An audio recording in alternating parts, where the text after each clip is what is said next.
So hey welcome to my channel educate your code and पिछली video में हम लोग ने DBMS के कुछ MCQs को डिस्कस किया था एंड आई होप आप लोग को वो आ भी गए होंगे। सो इस वीडियो में हम लोग कंप्यूटर ग्राफिक्स के कुछ MCQs को डिस्कस कर रहे हैं एंड आई होप आप लोग पढ़ भी रहे होंगे घर में, क्योंकि अब नहीं पढ़ा तो कब पढ़ोगे, पेपर आने वाले हैं। तो आज हम लोग कंप्यूटर ग्राफिक्स के कुछ MCQs को देखते हैं जो कि बहुत इंपॉर्टेंट है ना, आपको अपने एग्जाम में डेफिनेटली देखने को मिलेंगे। तो चलिए शुरू करते हैं विदाउट वेस्टिंग।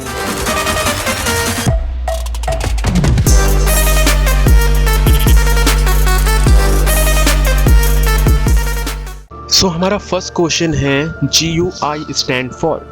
GUI का फुल फॉर्म क्या होता है? Graphics uniform interaction, graphical user interaction, graphical user interface या none of the above. So the right answer is GUI stand for graphical user interface. Next question is graphics can be. Graphics हमारा क्या है? Simulation, drawing, movies या photographs. So the right answer is all of the above. Graphics हमारा simulation भी है, drawings भी हैं, movies भी है, फोटोग्राफ्स भी हैं, सब में हमारा ग्राफिक्स यूज होता है। Next question is CAD stand for. CAD का फुल फॉर्म क्या होता है? Computer art design, computer aided design, car art design या none of the above. So the right answer is computer aided design. अब कई लोगों को CAD नहीं पता होगा कि CAD होता क्या है, कंप्यूटर एडेड डिज़ाइन क्या होता है। तो CAD के अंदर हमारे कुछ टूल्स आते हैं जिनकी हेल्प से हम डिजिटल मॉडल्स क्रिएट कर सकते हैं। And digital models like architecture हो गए, हमारे प्रोडक्ट्स हो गए, या फिर कोई भी एनिमेशन हो गया। तो ये हमारा CAD होता है, कंप्यूटर एडेड डिज़ाइन होता है। नेक्स्ट क्वेश्चन है the components of interactive computer graphics are. Interactive computer graphics के इनमें से कौन से कंपोनेंट्स हैं? Monitor, display controller, frame buffer या all of the above. So the right answer is all of the above. अब interactive computer graphics क्या होते हैं? हमारे ग्राफिक्स के कुछ टाइप्स होते हैं, interactive and non interactive computer graphics. Like जो हमारा इंटरैक्टिव कंप्यूटर ग्राफिक्स होता है वो एक टू वे कम्युनिकेशन होता है हमारे कंप्यूटर एंड यूजर के बीच में। And non interactive computer graphics only one way communication होता है हमारे कंप्यूटर एंड यूजर के बीच में। नॉन इंटरैक्टिव में यूजर का कोई भी कंट्रोल नहीं होता है उसकी इमेज पे, बट इंटरैक्टिव कंप्यूटर ग्राफिक्स हमारा टू वे कम्युनिकेशन होता है। तो इसके अंदर यूज़र के पास सम कंट्रोल होता है कि वो अपने इमेज को चेंज कर सकता है या कुछ भी उसमें चेंजमेंट कर सकता है। अब वो चेंज कैसे करेगा यूज़र? तो कुछ कमांड्स होती हैं, कुछ कमांड्स के थ्रू अपने इनपुट डिवाइस के थ्रू कुछ कमांड देता है एंड उससे अपनी इमेज को चेंज कर सकता है। फॉर एग्जाम्पल हमारे वीडियो गेम्स हम लोग टाइम पे चेंज कर सकते हैं, वो हम लोग के हाथ में होता है। But non interactive computer graphics में लाइक टीवी हो गई, स्क्रीन सेवर हो गया, टेलीविज़न में आप लोग सिर्फ देखते हैं, आपके हाथ में कुछ नहीं होता कि आप कुछ उसको चेंज कर पाएंगे। सो ये एक बेसिक का डिफरेंस होता है दोनों के बीच में। तो यहाँ पे हमारा answer all of the above होगा, क्योंकि इंटरैक्टिव कंप्यूटर ग्राफिक्स में हमारे मॉनिटर भी आता है, डिस्प्ले कंट्रोलर आता है, फ्रेम बफर आता है और इन सबको आप चेंज कर सकते हैं। कंट्रोल आपके हाथ में होता है। Next question is a user can make any change in the image using. Same अभी मैंने आपको बताया, इसका आंसर होगा इंटरैक्टिव कंप्यूटर ग्राफिक्स, क्योंकि non interactive computer graphics one way communication होता है। सो the right answer is option number A, interactive computer graphics. Next question is what is a pixel mask. Pixel mask क्या है? अ string containing only zeros या containing only once या containing two zeros या फिर both ones and zeros. So the right answer is a string containing both ones and zeros. अब pixel mask क्या होता है ये तो पता ही नहीं है और मैंने आपको आंसर बता दिया, तो मैं आपको पिक्सल मास्क भी बताता हूँ। पिक्सल मास्क हमारा एक फ़िल्टर का काम करता है हमारे पिक्सल्स के लिए। ये हर पिक्सल को फ़िल्टर करता है और एक स्पेसिफिक रोल प्रोवाइड करता है डिफरेंट पिक्चर्स को क्रिएट करने के लिए। So the right answer is option number D, a string containing both ones and zeros. Next question is the higher number of pixels gives us a dash image. अगर हमारे किसी भी picture में pixels ज़्यादा होंगे, उनकी नंबर ऑफ पिक्सल्स ज़्यादा होंगे, तो हमारा जो इमेज फॉर्म होगा वो एक बेटर इमेज फॉर्म होगा, उसकी क्वालिटी अच्छी होगी, उसका रिजोल्यूशन अच्छा होगा। So the right answer is option number A, high number of pixels is equals to better image. Next question is which one of the following is the primarily used output device. इनमें से हमारा primarily used output device कौन सा है। हालांकि ये चारों ही option हमारे आउटपुट डिवाइस के हैं, बट प्राइमली यूज्ड हमारा वीडियो मॉनिटर है। अगर वीडियो मॉनिटर नहीं होगा तो ना स्कैनर काम करेगा, ना प्रिंटर काम करेगा, ना स्पीकर काम करेगा। So the next question is which one of the following term is used for the area of the computer captured by an application। Which one of the following term is used for the area of the computer captured by an application। किसी भी application के through हम जो भी अपने computer में कुछ भी देखते हैं, जो भी फॉर्म होता है इमेज, वो हम लोग किस पे देखते हैं, अपने कंप्यूटर पे देखते हैं। एंड उस एरिया को हम लोग क्या कहते हैं, व्यू पोर्ट कहते हैं, जहाँ पे हम लोग को अपनी पिक्चर दिखती है। सो the answer is view port. Next question is aspect ratio can be defined as option number A the ratio of the vertical points to horizontal points, option B both sorry यहाँ पे option B नहीं लिखा है, may be शायद misprinting हो गया होगा। So the right answer is the ratio of the vertical points to horizontal point of pixels। अब एस्पेक्ट रेशियो क्या होता है बहुत लोग पूछेंगे। तो एस्पेक्ट रेशियो हमारा इमेज की विड्थ और हाइट का रिलेशनशिप बताता है। एंड एस्पेक्ट रेशियो आपके कैसे होते हैं, आप लोगों ने देखा होगा, कभी कभार लिखा होता है 16:9 और 4:3 समथिंग। तो ये हमारा एस्पेक्ट रेशियो होता है किसी भी पिक्चर का।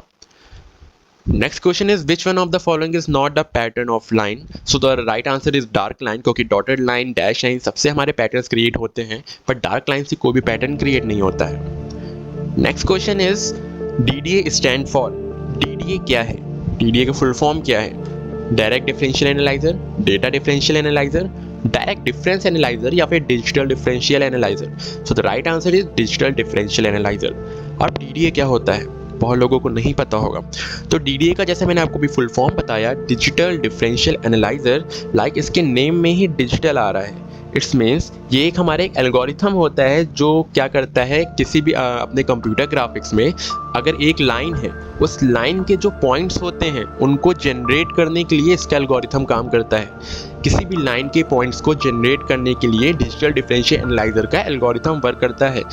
ये एल्गोरिथम यूज़फुल होता है किसी भी, अगर हमें कोई भी स्ट्रेट लाइन को ड्रॉ करना है, या फिर हमारे रास्टर डिस्प्ले में, जहाँ पे मैंने आपको इसके पहले लाइक रास्टर डिस्प्ले में क्या होता है कि रास्टर डिस्प्ले में हम लोग जो भी पिक्चर को क्रिएट करते हैं वो पिक्सल्स में होते हैं, बिट मैप में होता है। पिक्सल्स में कोई भी पिक्चर क्रिएट होती है हमारे रास्टर स्कैन डिस्प्ले में, तो वहाँ पे हमारा डिजिटल डिफरेंशियल एनालाइजर बहुत मेन रोल प्ले करता है। So next question is from the given list of options which one is the accurate and efficient line generating algorithm। इनमें से हमारा efficient line generating algorithm कौन सा है। Mid point algorithm, DDA algorithm, Bresenham's line algorithm या none of the above। So the best algorithm is Bresenham's line algorithm। Next question is the process of positioning an object along a straight line path from one coordinate to another।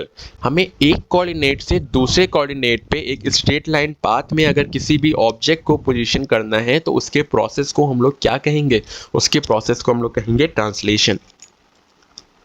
Next question is which of the following equation is used in 2D translation to move a point xy to the new point x dash comma y dash। So इसको आप लोग याद कर लीजिए, option number C is the correct answer। x dash is equals to x plus tx and y dash is equals to y plus ty, जहाँ पे t हमारा constant होता है। Next question is the process of repositioning an object along a circular path is। अगर हम किसी भी circular path में किसी भी ऑब्जेक्ट की डायरेक्शन बार बार चेंज कर रहे हैं तो उसके प्रोसेस को हम लोग क्या कहेंगे। So the answer is option number B, rotation. Next question is which of the following is must be specified to generate a rotation। So the right answer is rotation angle। Next question is a positive value of the rotation angle is, so it rotates an object in the counterclockwise direction। So the right answer is option number B, clockwise direction। Next question is which of the following transformation is used for altering the object size। Which of the following transformation is used for altering the object size। So the right answer is scaling। और इसका answer scaling क्यों है, क्योंकि scaling क्या करता है, किसी भी ऑब्जेक्ट या किसी भी इमेज को छोटा या बड़ा कर सकता है, but it still looks the same. वो दिखने में सेम रहेगा बट उसका साइज वो छोटा भी कर सकता है, उसके साइज को वो बड़ा भी कर सकता है। तो इस प्रोसेस को हम लोग कहते हैं स्केलिंग। तो the right answer is scaling. So the next question is what happens if the value of scaling factor Sx and Sy less than 1? That is Sx is less than 1 and Sy is less than 1. So the right answer is option number B, reduce the object size. ये size object का जो है वो छोटा कर देगा. क्यों कर देगा मैं आपको बताता हूँ. यहाँ पे Sx और Sy क्या है पहले इसको समझते हैं. हमारे स्केलिंग फैक्टर में Sx जो होता है वो रिप्रेजेंट करता है x एक्सिस को एंड Sy रिप्रेजेंट करता है y एक्सिस को. तो यहाँ पे अगर Sx हमारा 1 से ग्रेटर है तो जो हमारा इमेज होगा वो अपने एक्चुअल साइज से ग्रेटर होगा, मीन्स बड़ा फॉर्म होगा. एंड अगर वहीं पे Sx हमारा लेस देन 1 है तो इमेज हमारे एक्चुअल साइज से छोटा फॉर्म होगा. सिमिलरली सेम हम लोग Sy के लिए करते हैं जो रिप्रेजेंट y एक्सिस को करता है. अगर Sy हमारा 1 से ग्रेटर है तो इमेज हमारा लार्ज शो होगा एंड अगर लेस देन 1 है तो इमेज हमारा जो है वो छोटा शो होगा. Reduce the object size. तो यहाँ पे अगर हमारे Sx और Sy दोनों लेस देन 1 है तो जाहिर सी बात है जो हमारे ऑब्जेक्ट का साइज होगा वो रिड्यूस होगा, छोटा साइज फॉर्म होगा. नेक्स्ट क्वेश्चन है in which of the following case the uniform scaling will be produced. So the right answer is values of scaling factor Sx and Sy are equal. अगर Sx and Sy equal होंगे तो जो image होगा वो equally हमारे width में भी होगा और लेंथ में भी होगा. सो दोनों तरफ से साइज उसका इक्वल होगा. Next question is the Cohen-Sutherland algorithm divides the two-dimensional space in how many regions? Cohen-Sutherland algorithm क्या होती है पहले इसको देखते हैं. Let's suppose एक मॉनिटर है उसके ऊपर हम लोग ने किसी लाइन को ड्रॉ किया एंड वो लाइन का रेशियो कुछ हमारे मॉनिटर की स्क्रीन से ज़्यादा हो रहा है तो वो उस लाइन का कुछ पार्ट हमारे मॉनिटर से बाहर जा रहा है और कुछ मॉनिटर के अंदर आ रहा है. तो ये एल्गोरिथम क्या करता है, द कोहेन-सदरलैंड एल्गोरिथम हमारी एक क्लिपिंग एल्गोरिथम होती है. ये क्या करता है कि मॉनिटर के बाहर जितना भी पोर्शन जा रहा है वो उसको क्लिप कर देता है, मीन्स कट करके निगलेक्ट कर देता है और हमारे आउटपुट में सिर्फ इनर पार्ट शो होता है जितना भी पोर्शन हमारा मॉनिटर के अंदर होगा. तो कोहेन-सदरलैंड एल्गोरिथम यही होता है एंड इसके अंदर हमारे कुछ रीजन्स होते हैं जो हमारे टोटल 9 रीजन्स होते हैं जिसका यूज़ करते हैं हम लोग कोहेन-सदरलैंड एल्गोरिथम में. सो इसका आंसर होगा 9. Next question is the 4-bit code of the bottom region among the 9 regions divide using the Cohen-Sutherland algorithm. So the right answer is 0110 and it is a binary number. Next question is according to Cohen-Sutherland algorithm where the line lies if the 4-bit code of both is 0000 and also the logical OR gives 00. So the right answer is completely inside. अगर हमारा logical OR 0 है and जो 4-bit code है वो दोनों में हम लोग का 0 है तो जो हम लोग का image form होगी वो हमारे monitor के अंदर show होगी, monitor के बाहर कुछ भी नहीं जाएगा. So the right answer is completely inside. Which of the following is the most commonly used the basic input devices? तो इसमें से जो basic input device वो हमारा keyboard है. हालांकि input device हमारे चारों है पर जो basic input device है वो हमारा keyboard है. सो आज के लिए बस इतना ही. आगे के क्वेश्चन हम लोग नेक्स्ट वीडियो में डिस्कस करेंगे.